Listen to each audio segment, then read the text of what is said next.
যাবে না সত্যি, কোনো ছেলে পেলে কেউ যাবে না।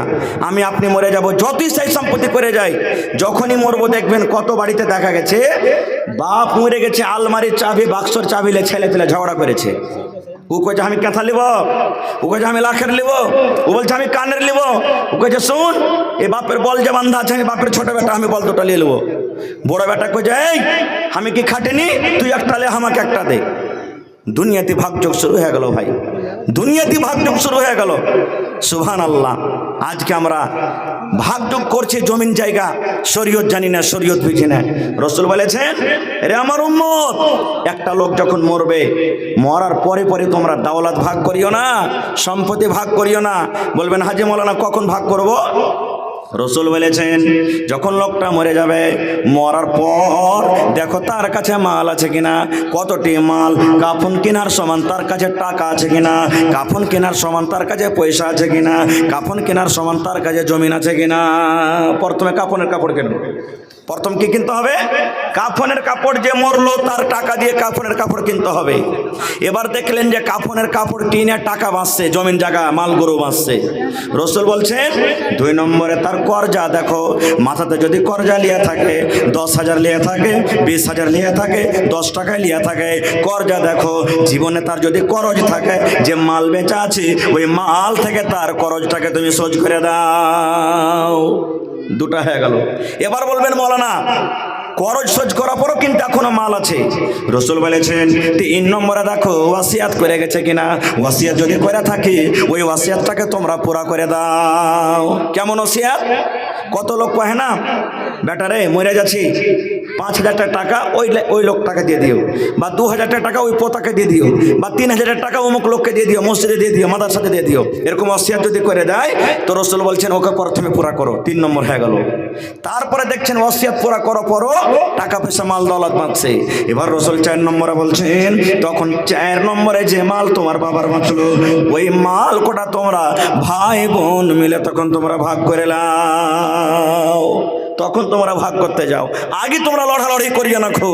তো ভাই রে আমার মায়েরাকে বলবো, মা গে খালা গে বোন রে, আল্লাহ রাসূল বলেছেন গে মা যদি জীবনে বেঁচে থাকা কালে 4খানা কাম করতে পারেন গে মা, রাসূল বলেছেন কিয়ামতের দিন জান্নাতের 8খানা দুয়ার খোলা হবে, যেই দুয়ার দিয়ে ইচ্ছা জান্নাতের ভিতরে চলে যাবেন।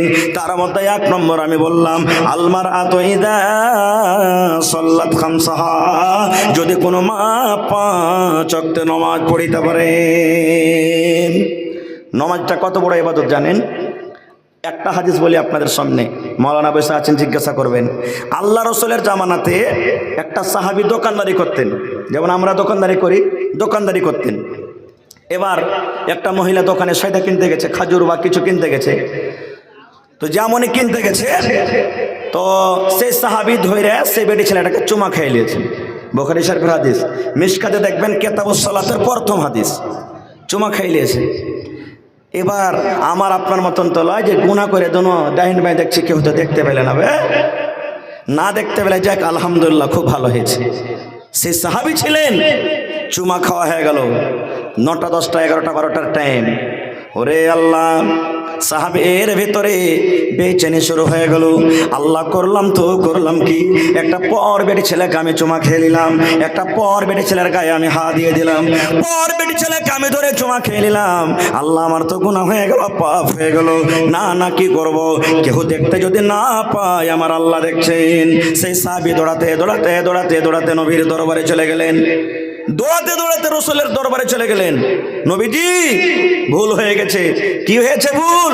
বলছে নবী গো আমি একটা ওয়াপার বেটি ছেলেকে ধরে চুমা খেয়েছি গো নবীজি, এটা আমার ভুল হয়েছে, গুনাহ হয়েছে।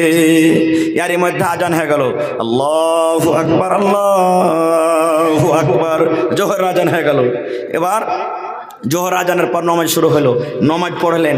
নামাজের পর তখন সেই সাহাবী আবার বলছেন ইয়া রাসূলুল্লাহ আমার দ্বারাতে ভুল হয়েছে নবী গো, আমার কোন রাস্তাটা আপনি বের করে দেন, আমাকে কি করতে হবে?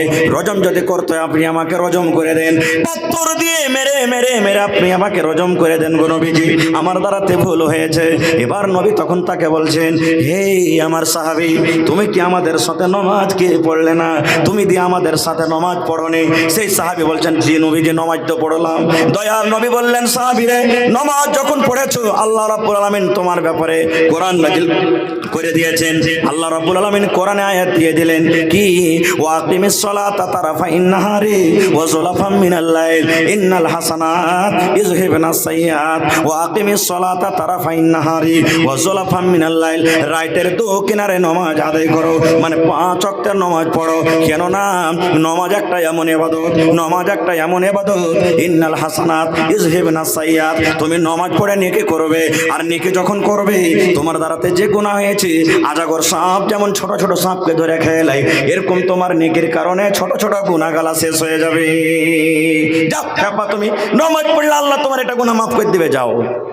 দেখলেন নামাজ কত বড় ইবাদত, নামাজের কারণে কি হয়ে গেল, মুসিবত আল্লাহ দূর করে দিলেন, এত বড় গুনাহ মাফ হয়ে গেল।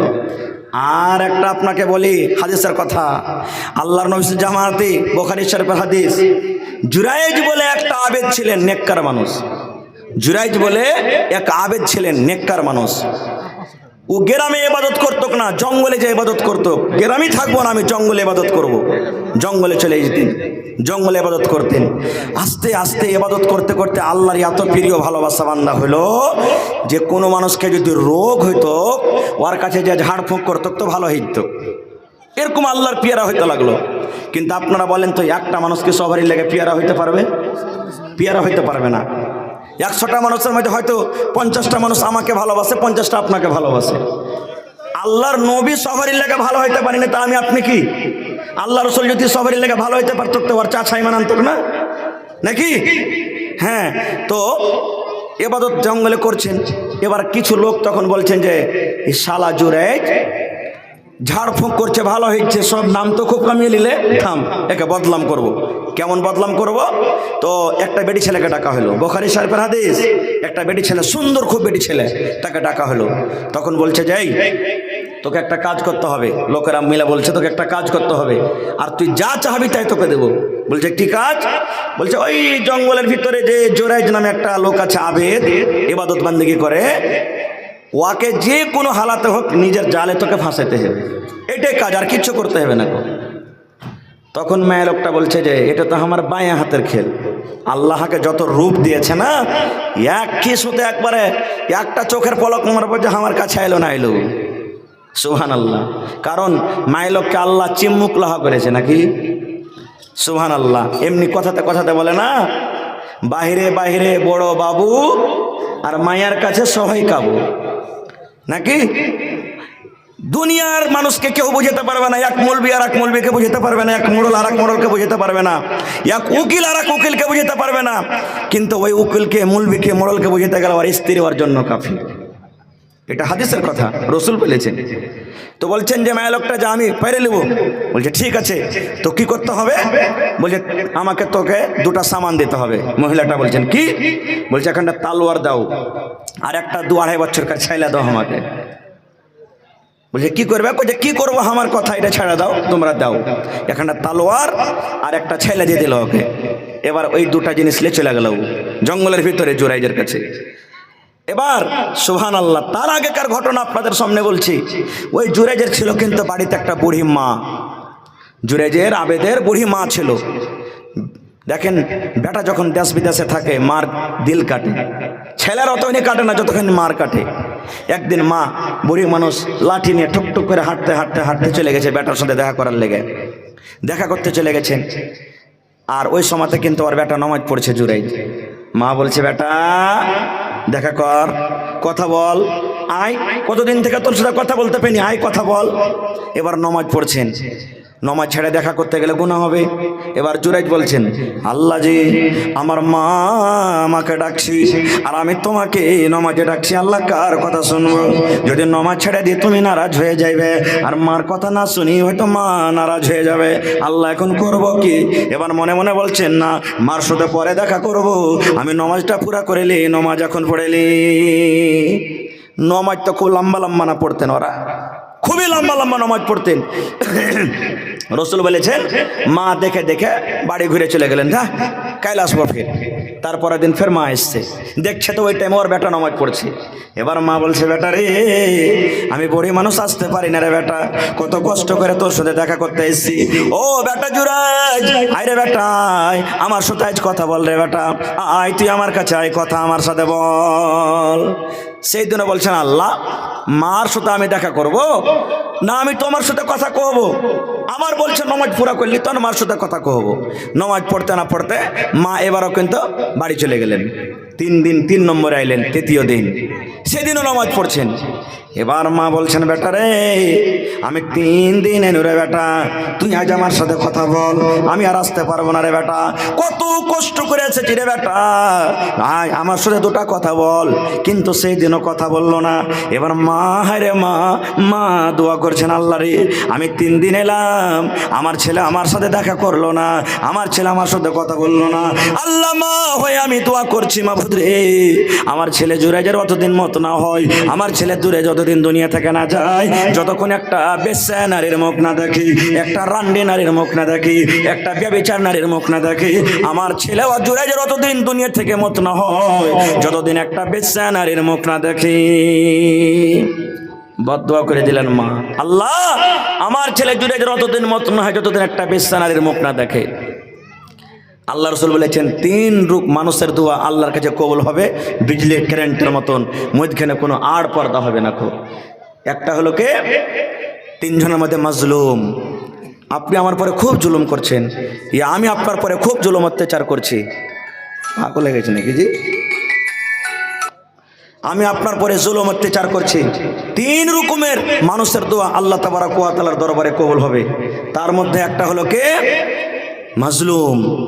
আইল দাবিয়েছি, আপনাকে মেরেছি, পিটেছি, কষ্ট দিয়েছি, আপনার ক্ষমতা নেই আমার সাথে লড়ার। আপনি যদি আল্লাহকে বলেন, মাবুদ রে, আব্দুল জব্বার, আব্দুল কুদ্দুস, হালেমা জায়েদ আমার মুরগি